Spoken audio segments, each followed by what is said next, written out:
So I have finished drawing myself, but what I've also included is I'm putting in here words that describe me. I could draw things in here.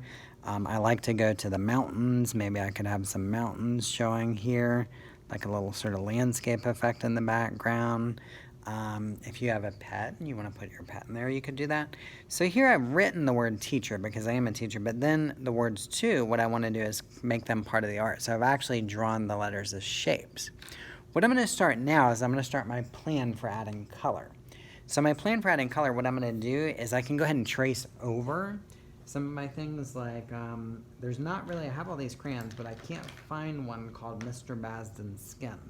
So what I'm going to do is I'll start by tracing it with this orange crayon, and then later I could use a similar color paint, and I can actually make it look the way I want by how I add water to the paint. We know like I can make it lighter, I can make it darker, depending on how I do that.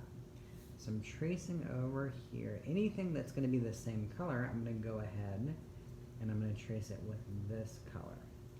So I can go around my eyes, but then my eyes are brown, so I'm going to wait for the inside part, and I'm going to use a brown crayon to trace that.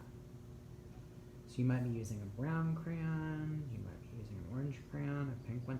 There's lots of different ways that you can make it look like you, okay? If you feel like the crayon's not that close, don't worry, because you'll have more control over the color that the paint comes out. But I can't forget, this looks very unfinished, so I need to continue. This goes to here.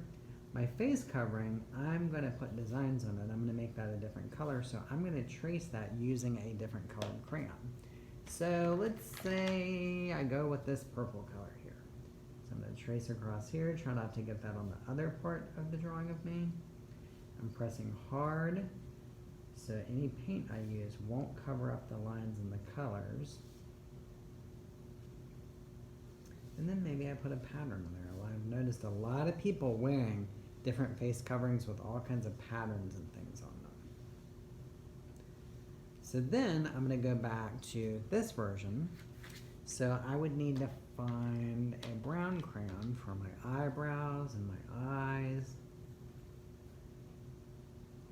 And then whatever color shirt I'm wearing, I would want to pick a color that matches that. So if I trace it with red like you guys saw in my original version, then later that means my plan is to paint it with red. So I'm working on outlining things with color. You're working on that as well, and we'll talk again in the next video.